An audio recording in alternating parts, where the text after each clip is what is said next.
Welcome to Mindful Management, Creating a Trauma-Informed Work Environment, a podcast by Chefalo Consulting, where we share the knowledge, stories, and resources you need to create a trauma-informed culture that supports wellness, growth, and resilience. I'm your host, Shenandoah Chefalo.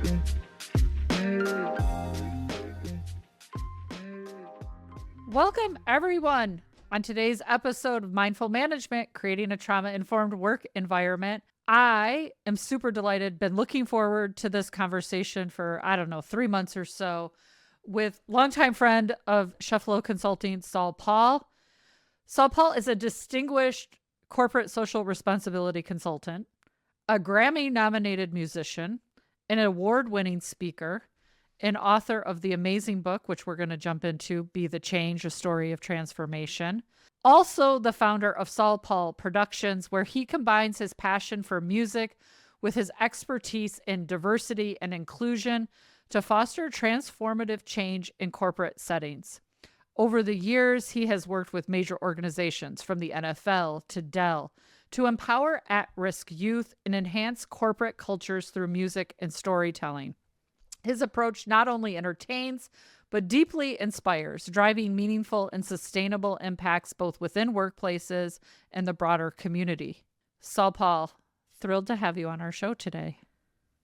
I'm thrilled to listen to that introduction and bio. I got to take you on the road with me. Now, listen, I normally ask this question of people on my guests to tell me about their past. Like, because most of the people I have on, like, you couldn't have picked this career in a manual and right? Like, this career doesn't exist. And so I love to hear the journey of how they became.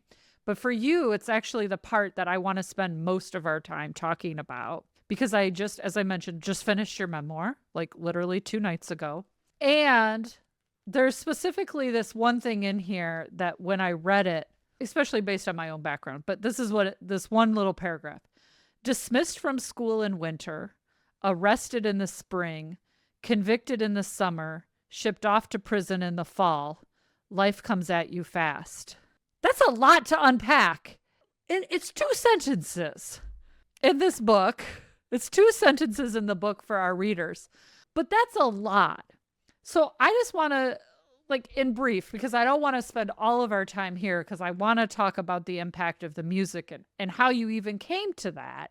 But can we just talk about that? Dismissed from school in winter, arrested in the spring, convicted in the summer, shipped off to prison in the fall. Life comes at you fast. Because it's a thing about trauma-informed is, man, it comes fast. It does indeed. Wow. I'm just going to keep saying, wow. I love, I'm sure there are many listeners that can relate. Once I create, I don't consume what I created. So, I haven't heard that since I wrote it. So for me, it's like listening to it as if somebody else wrote it. I'm like, wow, that's good. That's very... Oh, I got some other nuggets in here. I got some other nuggets for you. But I can also definitely speak to it also because it's just my reality. So yeah, what that is referring to is my sophomore year in college, my 3rd semester actually. Winter break, get dismissed for school.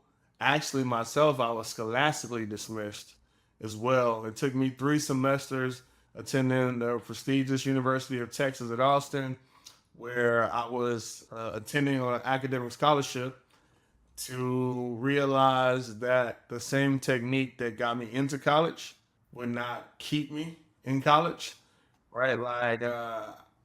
Academically, I did well without trying, just naturally smart, quick to figure things out. So I didn't have this habit of doing homework, studying, being diligent. I discovered that if I didn't go to class, I didn't get in trouble.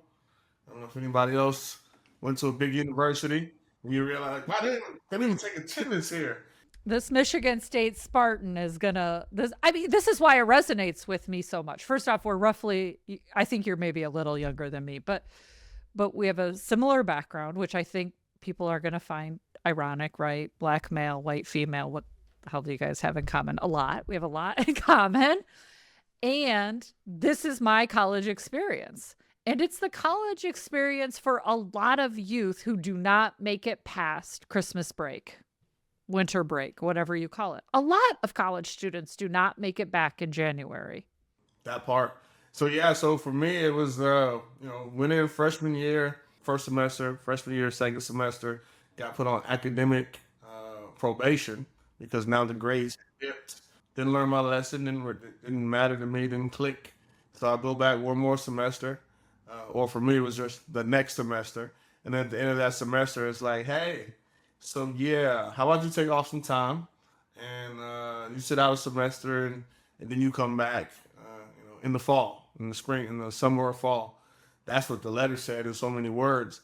But to a former foster youth, somebody who aged out the system, someone who didn't have a mom or a dad, I had no home to go back to at this point, right? Like I was already dealing with that challenge even when I was off just for like a month. Like, okay, cool. So I'm couch surfing. I'm staying with relatives. I'm hanging at friends' houses. Now I got some collegiate friends, so I go hang with them and at their permanent residence or whatever it may be, right? It seems like it's all fun and games, but really it's like I got nowhere else to go. They don't know it, but we're just hanging out, kicking it. But yeah, so I flunk out basically in December. And now I'm like, okay, well, I'm on my own. I need to make it happen. And so it took me 3 months before I was convicted of an additional three felonies because the reality is I made it into college on deferred adjudication. When I was 17, I got arrested.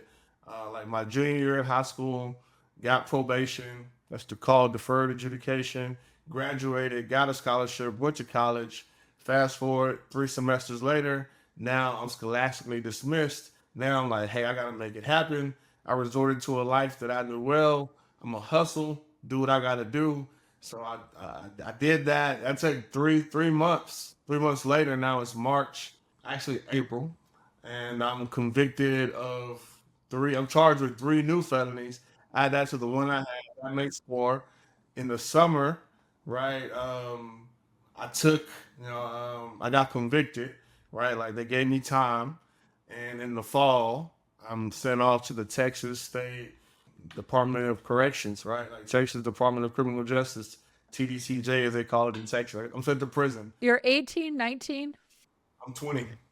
Okay, so you're a baby. You're still a baby. I mean, just from all like, I think it's a really important thing to talk about. I don't care about your crimes, right? For me, that's not the purpose of this podcast, and it doesn't matter to me.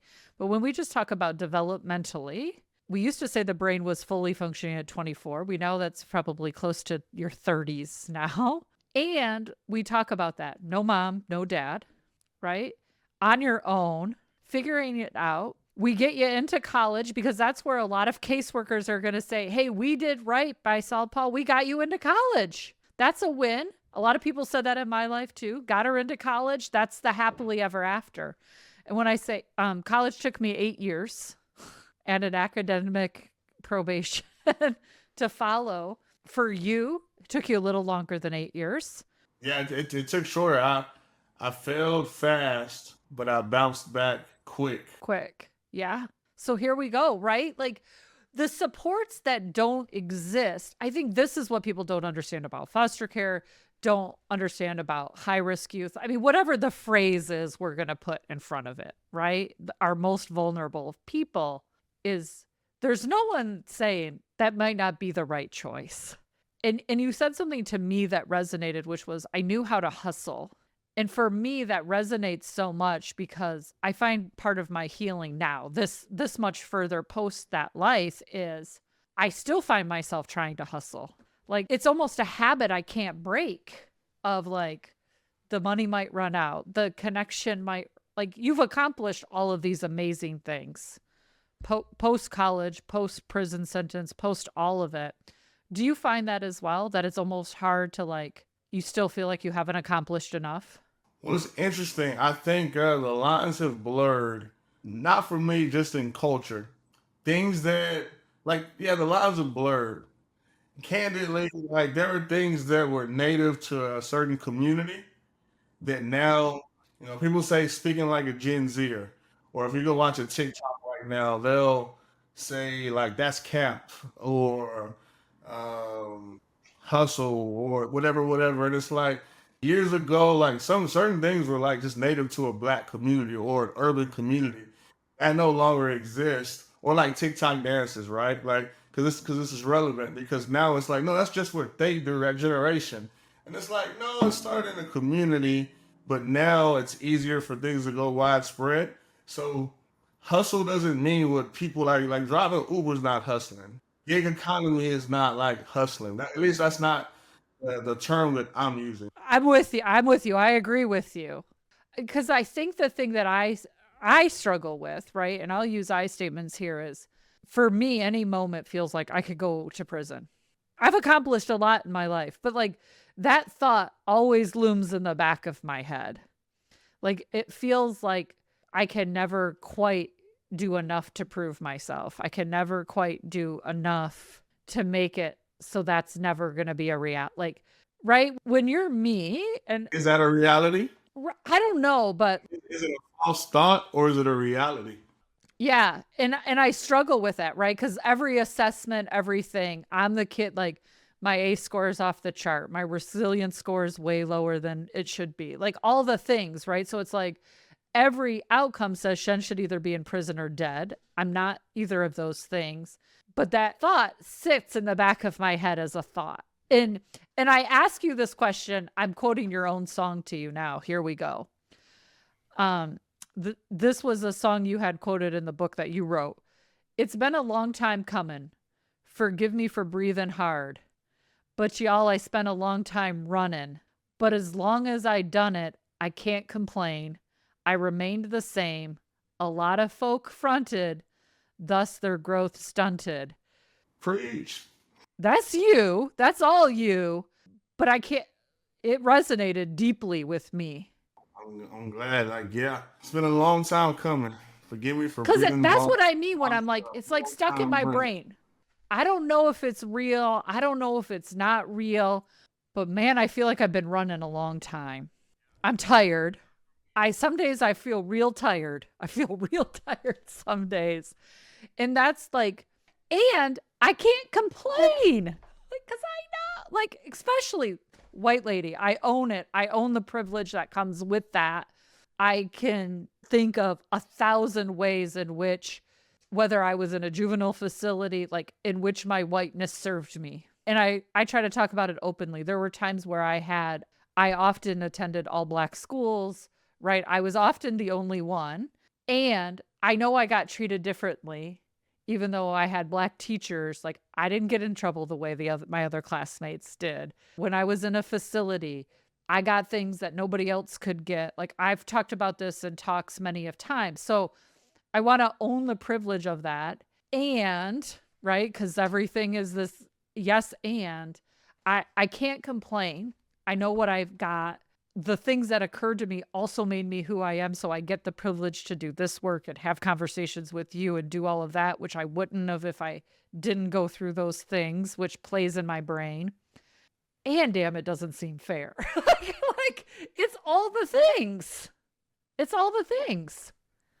Yeah, I really try to get everyone to tap into that. Like, I just recognize, I don't know, my perspective is different, and I make sure that I share that. I think one of the initial questions you asked me, like maybe in regard to hustling or the grind, and it's like my take on hustle is, I just think business, like hustle's not a bad thing. I think in this new culture, like that's been labeled and oh, always hustling. Okay, I guess that's different. Hustling is being resourceful. I love being resourceful, resilient, clever, quick, smart. These are all assets. And then what I've discovered though is like how the world works. Something they don't teach you. There's a caste system, there's a hierarchy. They'd be happy for, they'd be happy for me and certain others to like find our place and then stay there. But I realize like hustling won't, my definition of hustling won't allow me to accomplish that. Like myself, I'm a first generation everything. And yeah, I'm successful. I will continue to be successful. But it's a mindset that I have. It's part personality and then part taught by the woman that raised me.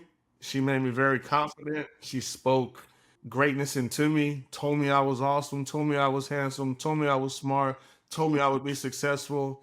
And it's funny, I can't separate whether like she saw it because it was obvious or she just spoke it and I received it and I walked into it. But I realized that yeah, she was definitely right. I'm her legacy. She passed away, and now I live on because of her. But I recognize at the same time, I'm first generation everything, and now I have to like my personal grind. What about my legacy? Like I started from zero. I got in another song. I said I started from the bottom, like beneath the flow. No AC. We got the heat from the stove. So, but it's crazy, right? So it's like, yeah, I started from the bottom because now we like there's this culture that glorifies the. I mean, everybody literally wants to have a tragedy story. Shout out to Paris Hilton. She has a tragedy to triumph story as well. Okay. And I'm mocking that because the reality is everybody wants to say, "I had it hard too. I had it hard too." Like all hards are not the same, but I'm not big on this. I had it hard. That was just my reality that I didn't born. It's like privilege. Like I didn't pick it. I just had it. But what about my child? What about my grandchildren? So I don't even get mad at those that have the privilege of, oh, I never had to like hustle. I never had to be resourceful. I never had to figure out how to get this, get that. Because I see a lot of people, we have a whole different conversation. Because I would call out culture. Culture's jacked up. They try to say it was the culture I grew up in, the ghetto, but like culture's jacked up because there was a man that murdered another man. I don't want to go deep into it, and I don't even want to time. I don't want to like, but currently there was a man that murdered the CEO of a company in cold blood for whatever reason. He felt he had a chip on the shoulder, didn't know him, just murdered the man, and he's become like a folk hero. If you go watch social media, you will see people that are cheering for the murderer. That's crazy. Simply because they have issue with like systems. They're like, that's the villain. And like the world is backwards. It's like it's a weird world we live in. Myself though, uh, I think about how will my grandchildren like I want them to have the privilege that I didn't have. To not have to be like I was born and I had to work and I had to earn everything that I got. Instead, I want them to reap the benefits of my hustle. So yeah, I don't get tired. I just think like legacy. The SaulPaul, this is something I've been toiling with in my own brain, kind of in my own healing process about legacy. And I was just talking to another coach about this recently where um I said I can't tell, like I care about the work deeply. You care about the work deeply. That's obvious to me at least. And I can't imagine myself doing anything else. I think you feel so like you're in this life now. This is what you do. And I'm getting older.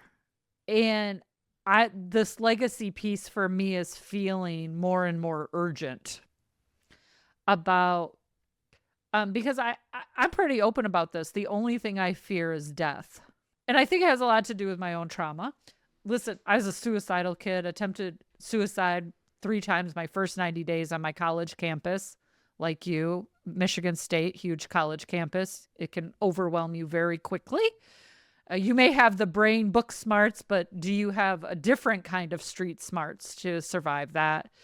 Because it's not just street smarts. It's a weird thing that happens on those big university campuses. Like you're with a million people and you're alone all at the same time.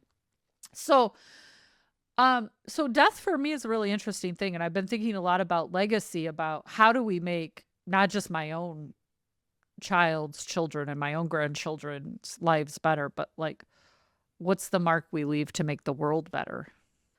Like for me, it's about I don't want another kid to go through what I went through. Like that's the thing that drives me every single day. And I'm sort of interested in what you were saying on culture and how you feel like it's turned around because it's something I've been very much thinking about. I actually Googled the other day is like, what's the reason when we do something? Because I was reading an article about voting and who voted for who and why and kind of breaking all of that down. And something I saw really interesting was a lot of people who split their ticket voted for Trump on one hand and in their local district voted for a very liberal Democrat locally, but voted for Trump on, and I was just reading it, and one of the things that they quoted a person as saying was, my parents were first generation immigrants and they didn't get services, and so no one should get services. And so the thing that got me thinking is, I first off, I think it was a very honest answer, and two is, what happens to us because we didn't get something, we don't want anyone else to have it either. What's that piece about, right? Like, because that's a big piece for me. Like, regardless of what the issue is, you could put schooling in there, you could put a certain kind of job, access to education. You know, we're talking about affirmative action in college right now, right? All of these pieces, like, you could put the thing in there. I didn't get it, so I don't want anyone else to get it either. And I don't know why, but it just doesn't sit well in my brain because I'm like, no, I didn't get it. And I want everybody else to have it. Like, that's when I think about that legacy piece for me, that's why I'm so interested in hearing you talk about that legacy piece about what's happening to us. It's like, no, I want everyone to have access. I don't want everyone to have to do what I did. I think that's the immediate, to me, that's culture change. Like culture has changed. Like it's been no filters. Social media is a great asset. Somebody will watch this on social. And at the same time, it allows a lot of junk to be to come to the top and be promoted. A lot of anonymity and no accountability, and then stuff just gets out there. But then I see that as just cultural. Like so, I'm not even. I've experienced. I've witnessed it. I read and witnessed the exact same thing you mentioned. Like wow.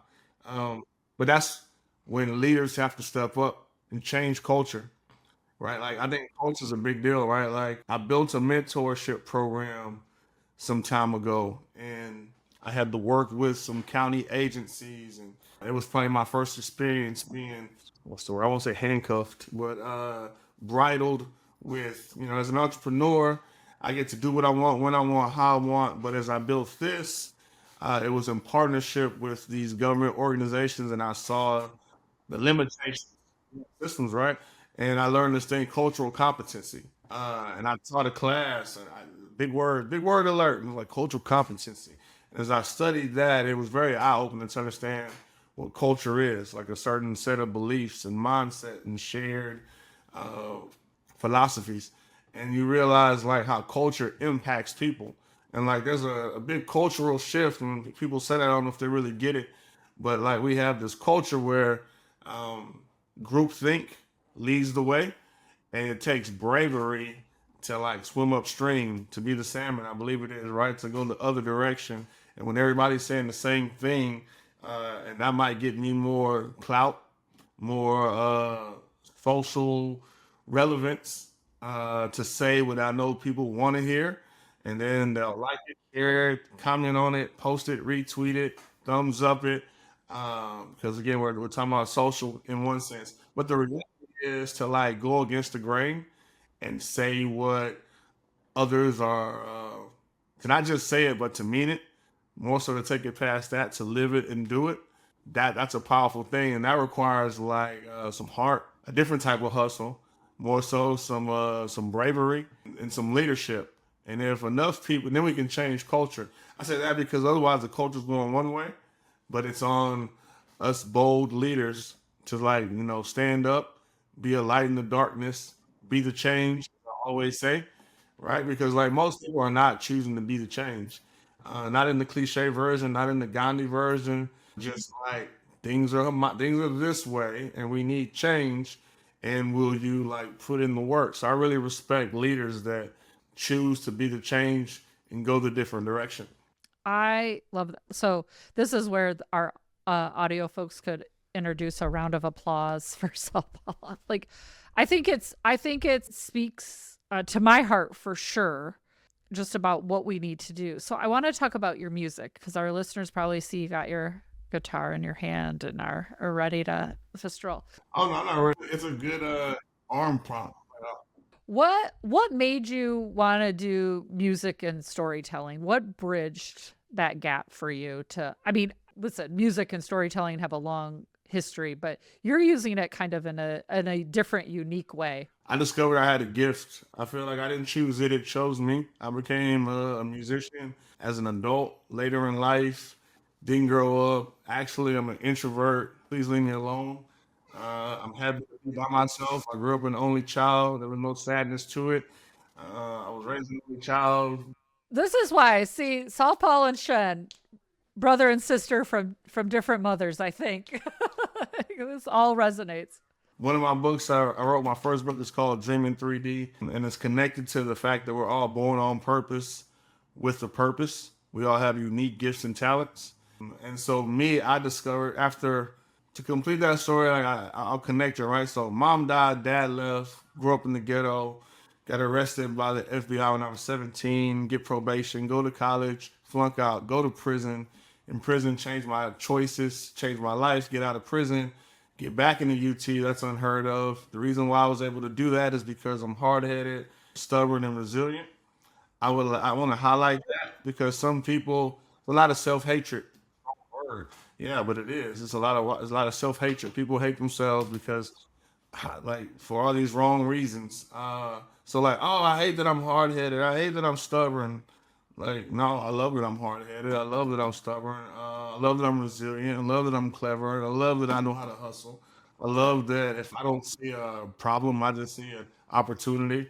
I don't see an obstacle. I see like an opportunity. Anyway, so I figured out I love when people tell me no. The biggest challenge for me is not hustle culture, but it's like to make sure that my goals are connected to my vision and not connected to the pride inside of me that likes to make people look stupid by succeeding when they say I can't. I don't want to stop them forever. There's so many people that like their whole life is built just on proving others wrong, and it's like, but is that your goal? So I don't care what people's opinion or perspective or tell me what I can do. It's like, what is my goal? So anyway, I get back into college. I graduated with the 4.0 because not just 'cause well, it's just poetic, right? I was convicted of 4 felonies in prison in the Texas State Penitentiary, but I graduated from UT, the University of Texas, the flagship university, with the 4.0. But it's also just a little side note. I realized that the odds were against me, and if I wanted to succeed, right, I want to preach to the choir on this one, but this is the part that they miss because a lot of people, I mean, you can be a convicted felon, you can be a former foster youth, you can work hard and you can go get a doctorate, but you don't have any soft skills and you're still overlooked. And you think it's because of your gender or your race or some other challenge. And it's like maybe you just lack soft skills. Like you're not appreciating how the world works. That's why the Bro Club, it's not just that they're white cis males. It's like they're in the same social circle, and then it's like, well, you decided to play a game that requires you to be in that social circle. You chose to play a game that requires you to be in that social circle, and it's like, how will you play the game? Sometimes even if you lose, like then don't call it a loss. Just say I'm not playing that game. And some people say they are, but you mad and you bitter. So are you really not playing the game, or you just losing? Right? Like I want to say that because I think you have an amazing audience, and I see so many people, and it's like you didn't decide to play the game, and it's like play the game by your rules. That's what I do because again, I'm just a former foster youth that's black, and the world is still racist, and I grew up in poverty, and the world is class. Like there's no reason I should succeed, but I constantly do, and this isn't my pride or confidence talking. It's because I discovered when I was in prison, and prison isn't the point here. It's like there was a moment when I had to sit in time out in life. For anybody, it could be somebody else when they were in the mental health facility. It was for somebody else when they were homeless. For somebody else when they were in the military. For somebody else when they dropped out of college and just had to go work. Like whatever that moment is, and you're like, okay, like I'm just observing the world now. And for me, it was prison. This is how the world works. And the reality, and the way it's not a hustle. For me, it's not hustling. It's just a game. Like, so the world is a game. And it's like, if you want to win a game, you have to understand how the game is played. And then you play the game. You don't have to play by the same rules. That's where the real hustle comes in. That, or for my community, that's when it's really gangster. That's when it's really disruptive, or as we say, to be make it politically correct. That's really disruptive to understand how the game is played. Why is saying different? That's gangster. No, that's disruptive. Okay, cool. Like I see how the game is played.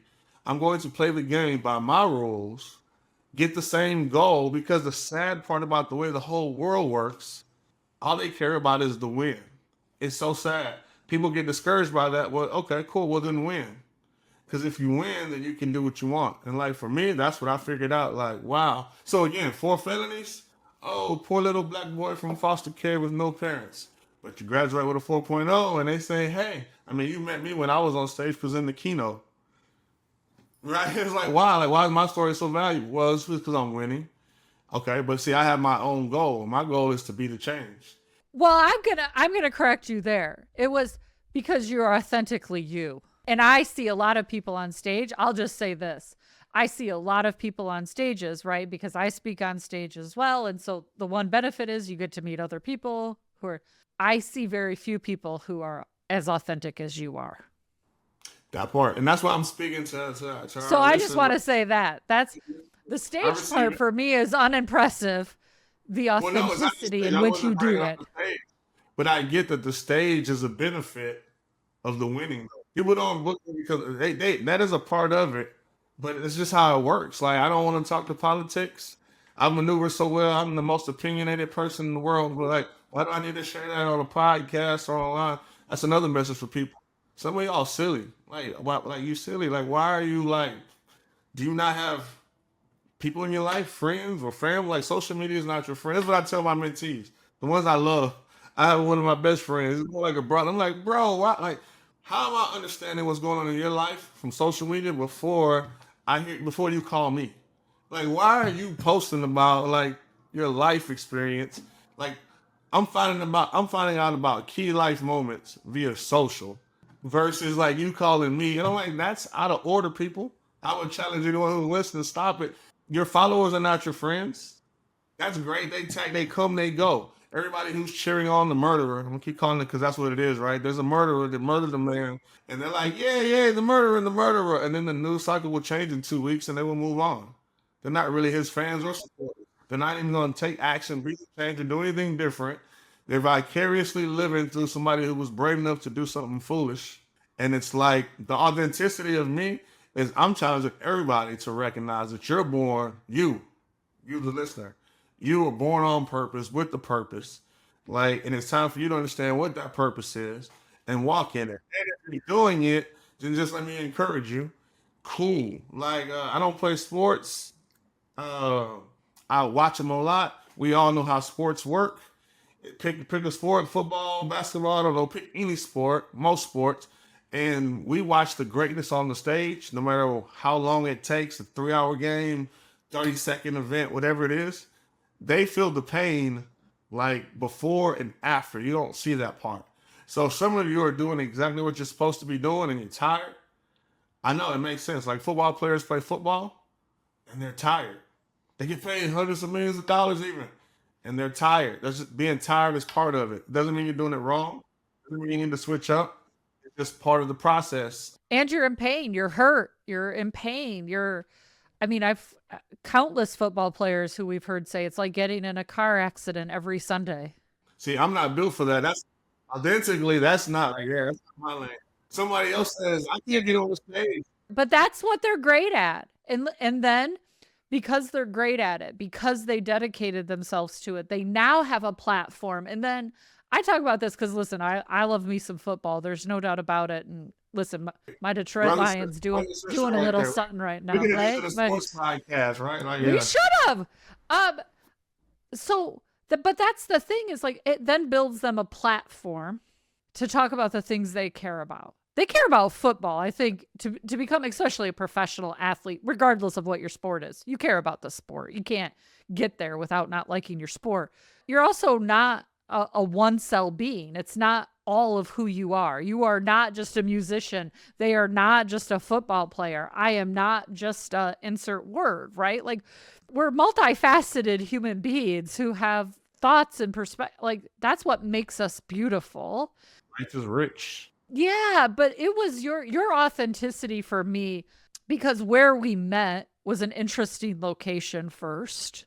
It was an interesting audience, and you being you was like, nope, got to know this guy. I don't for me it's like a Grammy I don't really care. I that what I care about is what you were saying between what you were saying. I don't know how to explain that. people are sometimes saying things in between what they're actually saying. You just described you just described my strategy. I'll keep going back to like authentically. I'll treat this like a huddle. I don't know if many people know, but athletes in the locker room, I treat this like the locker room. Athletes in the locker room talk differently than they do on TV. Like post game, like what you think? Oh man, they were a good opponent. They played a great game. Yada yada yada. Inside the locker room, it's a little different. Like, hey, right. So it's like I'm treating this podcast like the locker room. I know that there are change makers here, um, because I know how the world works. That's a great segue, right? That's what I was saying. 4 felonies. Well, I had to graduate with a 4.0 to balance it out. Criminal background, foster youth, black, poor, poverty, no support. I guess I should probably do like a TED talk. No, I did three of them. I should do something like get a Grammy nomination. No, I got three of them. I should, right? It's like I had to balance it out. But for me, authentically, that's not tiresome. What's tiresome is writing an email. So it's funny. I wish people could appreciate like who you are. Like I know it's a stretch for me getting on stage and speaking in front of thousands of people, not a challenge. With no script, I could freestyle the whole keynote. But playing football, yeah, in the cold, yeah. Write a long email like have this administrative, right? Like their strengths, their weaknesses, and you have to run from those things, like depending on what your vision is, right? Like you have to build it out. So I would just like to encourage some folks. But yeah, that was me. I realized that I was born on purpose with a purpose. It was on me what I want my life to look like, and then to put in the work. And I figured I understood the game that I was playing. Like we're not all playing the same game, and that's okay. Can I ask you something super personal? Would you change any of it? I have one. It's not even a regret. It's a loss. But for me, losses are lessons. My grandmother is who adopted me and raised me. She already had 16 children of her own. She's the one who taught me sacrificial leadership. Can we just speak her name into the room too? Because I just always appreciate that. Yeah, Pearlie. She's famous. People meet me randomly in the street and they'll be like, Pearlie would be so proud of you. That's mind blowing to me that they're like, Radio Pearlie. She's been deceased for so long, but I'm her legacy. She's featured in on all my music, especially my song Mama, where she's in the book. Pearlie. Call her Miss Collins. May she rest in peace. See, she be why I be me. Mama raised the monster. But she sacrificed. She was 65 years my elder. So when I'm 3, she's 68. When I'm 13, she's 78 years old. And because she was sacrificial in her leadership, she made a way for me to be able to be me. Yeah, you said no mama, no daddy, no bro, no sis. I grew up an only child, just me and this chick. Some call her Big Mama. Some call her Miss. I call her the only reason I can have all this. See, and that's why like I'm so bold with it. She did not graduate high school. She didn't graduate middle school. She was a sharecropper. She used to pick cotton and her history. I'm her wildest dream. See, there are people out here that like play. They play. How to say it? They play soft. They're scared to be bold, to be their authentic self. I can relate.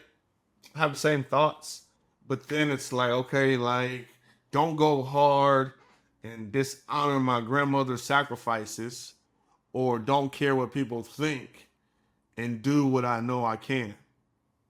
And it's like, okay, actually, there's no competition. I'm going to honor her sacrifices because I'm her wildest dream. And I also like to highlight this because most people don't say this. People want acceptance. It blows my mind that anybody likes me. Like, I don't have any rejection issues. That's not an issue. It's not an issue of mine. This is why we like you, by the way. What I discovered is, because the people don't tell you, the people that think like us, that have the same heart as us, like, we don't know this part. Go be successful. People just like success. So there's this part of you that you'll act like you don't care. I don't care anybody likes me. We're human, we do. And it's like, but if you want people to like you, then you're doing it wrong because then who knows what you'll sacrifice because you want people to like you. All I'm saying from the other side is succeed. Said like a true introvert, by the way. Said like a true introvert there because it's like, I'd really prefer to be by myself, but these people keep. Only a true introvert could know that. I tell it to kids, I tell it to my youth audience all the time because like they're unabashed with their thirst for fame and prominence, and like so they don't feel like who wants. I let it in from 500 kids in elementary. Who wants to be famous? Right? Middle school, 80% raise their hand. Like high school, half. For the most part, like it's not really changing. People are just like, oh, I know I'm not supposed to say it. So you get to adults, and oh, I don't care about that, but people will like want that acknowledgement. There's a better way to articulate it, whatever. But people want it. All I'm saying is, if you succeed, you can become. Yeah, there it is. That's there. Thank you. Like you can just become the best scarf maker. Shout out to the Indiana Youth Institute. I was there last week. They gave me this beautiful scarf, right? Like I just love the screw. But if you just made scarves and you were amazing at it, like you would become famous because you made scarves. Like that's just how it works. So really, the cheat code is do the thing you love, do the thing you care about, do it exceptionally well, and you don't have to seek the validation. It will follow you. The fame will follow you, whether you want it or not. So I say that to all of our change makers because it's like just love those students, love those people that you're serving, and you'll still get recognized. People see you. Yeah. And if you don't, go do the thing you do love, which I think we have to make space for that. If you're doing something you don't love, go do something else. You don't have to keep doing it, even if you're good at it. Like you might be a good scarf maker, to just use your scarf analogy, right? You might be good at it, but you might not love it. Well, I'm talking about to the ones that do it, like they're doing what they love. But I know we've got change makers on here who are doing something they're good at, but they don't love it. From good to great. Yeah. Go do the thing you love. Like let's make space that even though you're good at it doesn't mean you have to do it. Go do something that fills your heart. So you said in your book, and I'm only going to lightly quote this page because I actually want to read these whole 2 pages, but I want to force them to go buy your book because this is how you then support people to pay bills, is actually buy their books and music, okay? You're a great salesperson. Look at that. From one independent author to another, people want everything for free. And it's like, could you please just buy the book? Okay, please buy the book and leave a tip. Leave a generous tip while you're there. But you said you learned a lot. You've learned a lot of lessons. You learned a lot while you were in prison. These were 4 of your favorites. And I'm not going to get into why they were your favorites, which you talk about in the book, but this will make people go buy it from you. You can learn something from any and everybody, even a fool. 2, learn to identify talent even when it's in unexpected places. Again, I'm not giving you the grit behind this because you got to go read it to hear the rest. 3, learn to play chess. 4, perhaps the most important thing I learned in prison was not only to have faith, but to use it. Come on now, that's some good stuff right there. I should get this book. I'm gonna go get it. I'm like, I gotta. You got to buy this book. You ever heard of this guy? He's pretty good. That's your words. Not because I hear a lot of people talking about faith, and that one I specifically wanted to get to. The others are kind of self-explanatory. I like your explanation of why you chose them, especially the one about you can learn something even from a fool. But this one about it's not just having faith, it's using faith. I thought was especially powerful. What made you think about that? I feel like I should share. I feel led to share like fear, false evidence appearing real. That's what fear is. I often say fear is the opposite of faith. Like faith requires some confidence. It requires action, right? Like it's an adverb. It's an action word. It's like you have to. You can't just have faith. Like oh, I have it. Like you have to take some action. You have to apply it towards something. That's what I discovered. Um, yeah, I'll just leave it at that. I love it. So you are an amazing musician, clearly, multiple Grammy-nominated musician. How are you bringing that into the corporate space and corporate wellness? Because I know we have a lot of folks who are listening who are thinking, what does this have to do with the work that I do? Y'all are talking about all of this stuff. I'm trying to run a company. We're trying to make widgets or we're trying to fix the homeless solution, or we're trying to fix corrections, or we're trying to do this. How or why did you think music had a place in the corporate and in systems?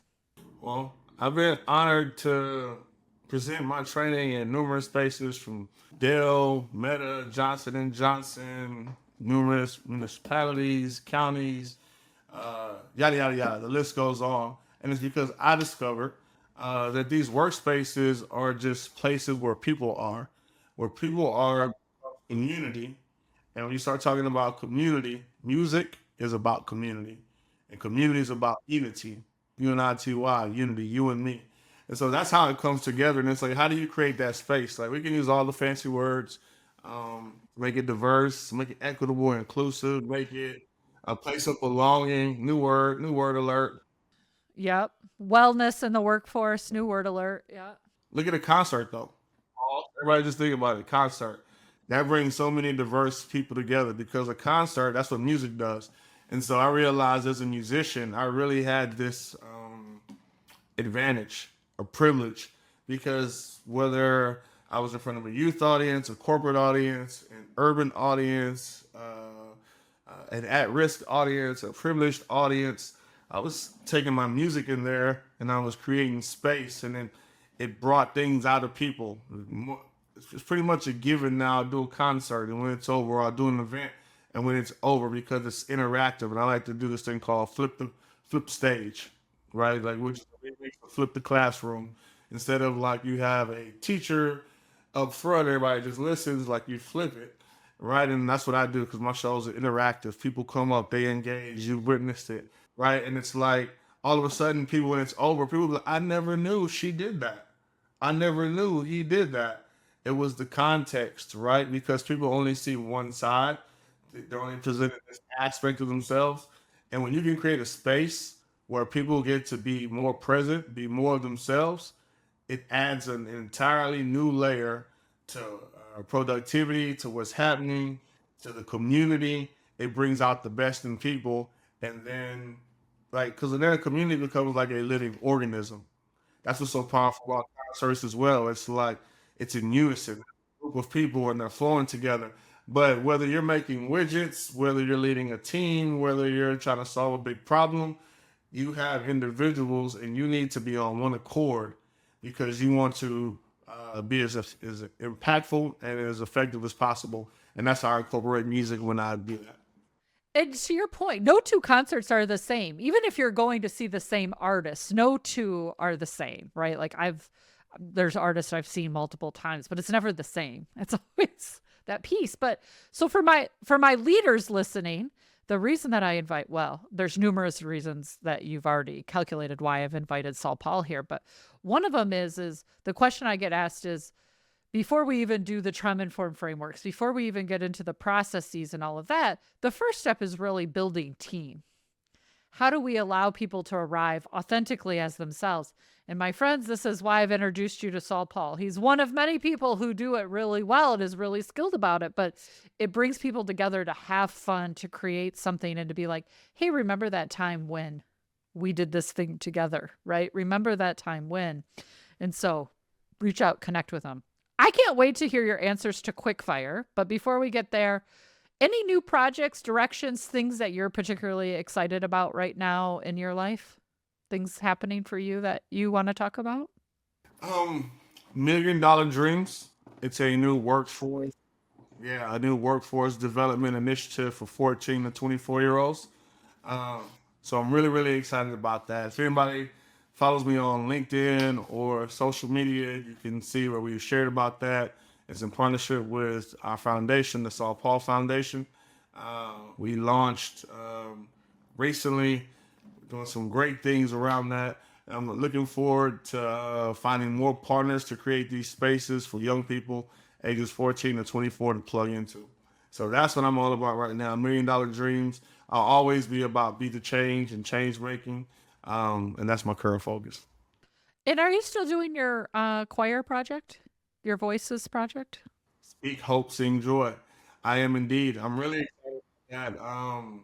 Yeah, myself, we're excited about setting a world record in May 2025, adding the most voices singing the same chorus. Speak Hope, Sing Joy. If you visit SaulPaul.com/Speak Hope, Sing Joy, you can find out more about that. I have a new project out. My most recent album is called Speak Hope, Sing Joy. And we're using that to highlight youth that are in foster care that are waiting to be found by their forever family.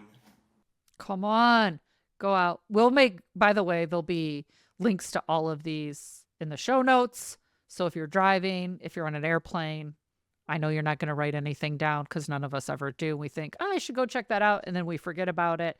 So we'll keep links. We'll send it out. We'll be pushing stuff out as you and the foundation share. We're happy to share on our end. So, SaulPaul, tell us the latest book, television show, music, album that you're listening to. What's the media you're consuming that you're just loving right now? I just saw a show on Netflix called The Madness. Apparently, there were mixed reviews about it. I enjoyed it. I consumed it all. I think there are layers there. I encourage someone to watch it. It's very intriguing. I like media where it's like, yeah, there's a story that I'm watching, but also there's some messages beneath the surface there. So if you watch that one, it's kind of like this conversation.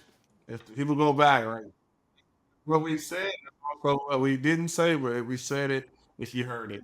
We said some things. You might need to listen to it a second time, but there's some, it's like playing an album backwards. Sometimes there's a thing hidden in there for you to hit. If you could have dinner, I've got a feeling what you might answer, but I'll be curious. Historical figure, contemporary leader. Who would you choose? But what's the one question you want to ask them? You can choose any human being, living or dead. Everyone says this, but it's okay. It's like who comes to mind first, really? Like who's just say the first person who jumps in, and what would you want to ask them? I'm so focused. What I'm trying to figure out. I mean, we didn't even get into talking about all the things happening in the music industry right now. All the trauma that's surfacing around that. That's a good one. Quincy Jones. I'll use that. Woo, Quincy. What would you ask him?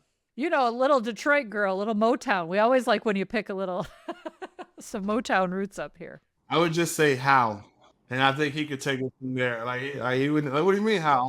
I would say how, because he's done so much, and then I would love to see him elaborate on that. Because as a producer, being able to collaborate with another creative, bring out the best in them, and present something that feels fulfilling for all parties involved as well as the listener.